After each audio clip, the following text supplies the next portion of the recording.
Yeah, a couple of technical questions. Is the sculpture taken by Neptune?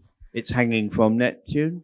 Actually, that sculpture part will become the Neptune vessel in the future. It is the actual It vessel. is the actual vessel, yes. Yeah. Now, I'm just looking at the website, and I can see very happily that you're using hydrogen rather than helium. Yes. I don't need to ask that question. But the main question is your image transmission. Is it retrieved or is it transmitted? Do you get it when the balloon comes down? Yes. Yeah. Mm-hmm. So it's retrieved. Yes, it is retrieved. Okay, thanks. That's all I want to know. Okay. Any other technical questions? Okay. Hi. Thank you both so much. I've been really fascinated by these talks. I have two questions. You can choose to answer one or both. I realize that's taking up a lot of space. The first question is, both of you, and I think you touched on this at the end, Yoko, have partnered with private corporations. And I was wondering if you could discuss maybe a little bit about how this shapes the kinds of work that are possible and allowable within that context. And if there are any restrictions when you work with companies about what they will allow you to produce. And the second question that I have is kind of more of a broad question, which is, we've really seen a trajectory of bioart, and Eduardo particularly, you've been a pioneer in this. And I guess I'm interested in this shift towards space art. And I was wondering if maybe you could both comment a little bit on if you feel there is a field change happening, and if perhaps we see space art as being the upcoming version of bioart that it was in the past, or if these two things have always run parallel. Or if they are now kind of synthetically together. I'd just be really interested because I know in art science theorizing, right, bioart has really dominated the discourse for quite a long time, and I'm really fascinated to see this change. So yeah, choose your question, choose your answers. It's like some kind of game show. Well, thank you for that. It is true that my involvement with space art is not as well known as what I've done in developing bioart, but as you could see, it predates it, going back to '86, which was already a consequence of the work that I did with holographic poetry and the theorizing that went along. So for me, it doesn't feel something new per se. It feels like a continuation of a lifelong pursuit. And even that first piece that I imagined '86, I have not completed it yet. Let me put the big emphasis on yet, because it's very complex. To work with deep space, it's not trivial, right? And even just that statement could be, we could spend hours discussing that. So I don't perceive it as a new development, but in response to working in this with the constraints of this environment. For example, the series La Google Glyphs that I have been developing since 2009 to be seen by satellites. When I did the first piece in that series, the museum had a pretty reasonable budget. So I was able to actually commission the satellite, Worldview 2. And I know you might be wondering what that means. It was $15,000 back in 2010 to take the picture. Subsequently, museums did not have the same kind of budget because of the crisis and all that happened around that time. So basically, I explained to them that if you want to do this, we are going to have to wait until the picture is taken by default. And they said, that's fine. So that has been the default state of the project in that regard. But also, the whole satellite scene is changing. We heard here, we heard elsewhere, that ESA, for example, has a Sentinel, which is available to everyone. So the whole satellite scene is changing. So that's one example. And in the case of Inner Telescope, I did not work with a private company. I was an artist in residence at the French Space Agency. So that was a very different experience. Okay, yes. I have the microphone. But the question is for Yoko. Maybe you let Yoko answer the first question. Yoko? Yes. For me, I don't know if I've ever separated space with biology because although I chose biology and chemistry as a major and I worked under a professor who specialized in aquatic environments, however, we had to take all of the courses, including physics and cosmic environment physics, or and geology, all of these things that are related to space and the cosmos as well. I think it is because when you are working on biological living systems, you also need to understand how the environment works, how Earth works, and in order to understand how Earth works, you also need to understand how space works.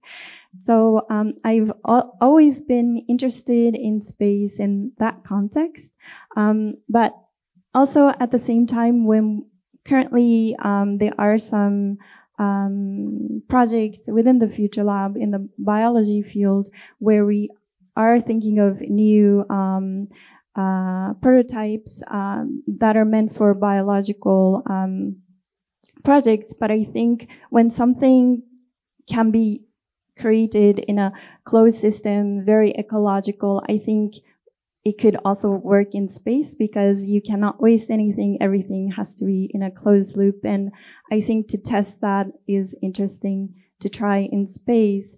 And also I'm interested in how to maintain living things in space. So I don't think it was ever separated for me. And I think working with space partners, yes, I think there are things that you are allowed to do and things that you're not allowed to do. I think the engineers have given us a lot of advice on what kind of materials and what kind of things that we need to be careful of when creating things that goes to space and comes back. Thank you. I think in a personal way, it's very interesting to see how art and space evolved on the time, and also the new techniques that you can apply at the same time. So we are in some kind of evoluting art. But what I would like to know about the work of Yoko, so perhaps I don't understand why I didn't see how you took this sculpture on the space, because with Eduardo, we saw the process of going up to the space, and how did you manage to develop it on the atmosphere? Yes, so it works similar to a weather balloon. Maybe it's because I only had the photo of the liftoff. Before liftoff, it was difficult to see, but on the side, there was a huge balloon, which is sort of like a bigger version of the weather balloon that lifts the vessel to space. Neptune, the sculpture.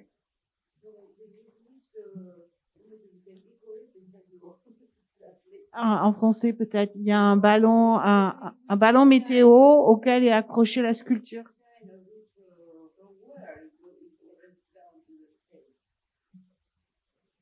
Pose la question en français. Perhaps it helps if you clarify the altitude that the sculpture flies. Yes. I think 100,000 feet. Kilometers? Kilometers. Sorry. More of a universal measure. I think 100,000 feet. How much? Can you say that again?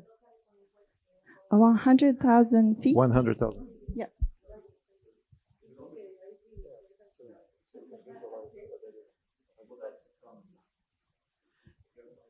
Feet. Okay.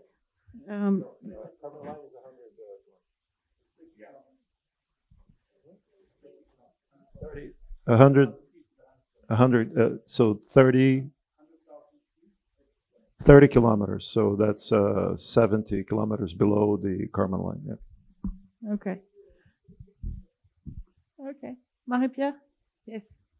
Is it working? Yeah. Okay. Thank you very much for your presentation. I'd like to make a connection perhaps with what we saw yesterday too. So Yoko, you finished your talk saying something very beautiful politically for me, that you can go to space alone.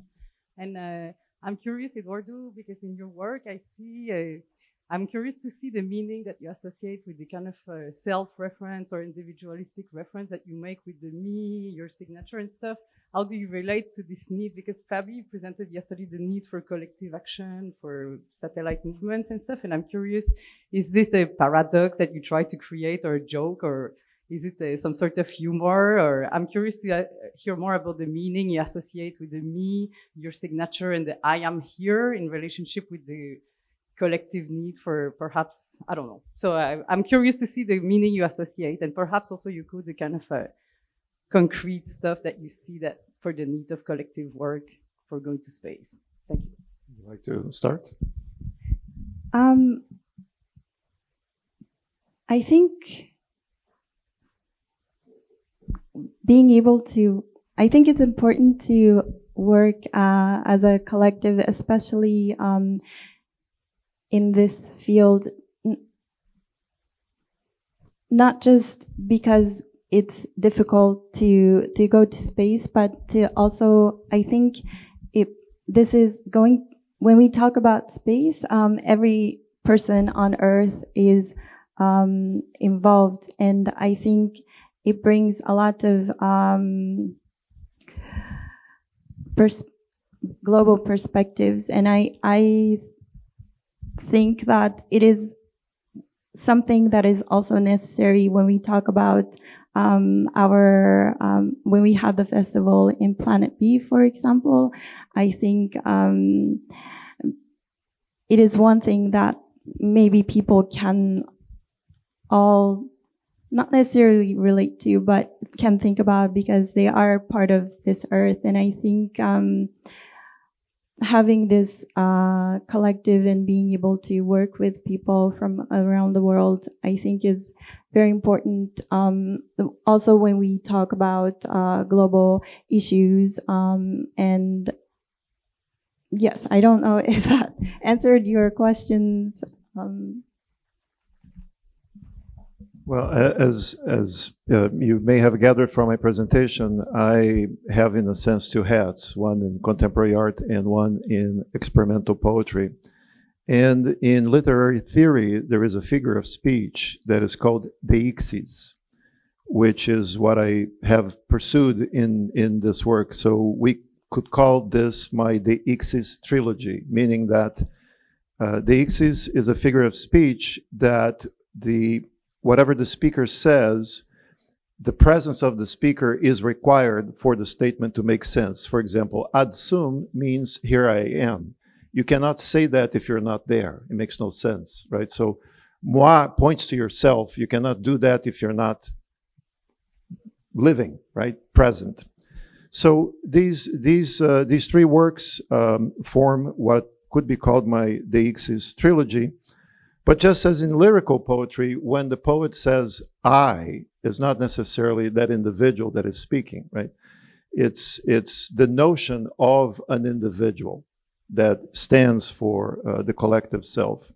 So en français, je dirais, c'est pas moi exactement, c'est tout un chacun, in that sense. So it's really more the notion of the collective self projecting human individuality in space. In short, that would be my, but of course we can discuss this further and digress because there's a lot there. Okay, short, Rob, you have lost one. Yeah, a quick one to Eduardo. I've heard from just talking to Kitsu Dubois that Thomas Pesquet is very user-friendly, shall we say, for artists. Can you talk a little bit about the relationship to working with Thomas? Because I'm kind of curious. I've never met him. And how was it working with Thomas Pesquet? It was fantastic. It was truly fantastic. Everything that people say about him is true. I mean, he's brilliant, very convivial, and very intelligent. He loves music. You know, he plays the saxophone, so he does have cultural sensibility. It was a bit of a lengthy process. We met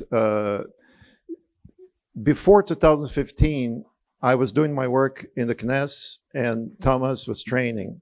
So we were sort of working more or less parallel to each other. But I had already started to prepare the dossier and all of that.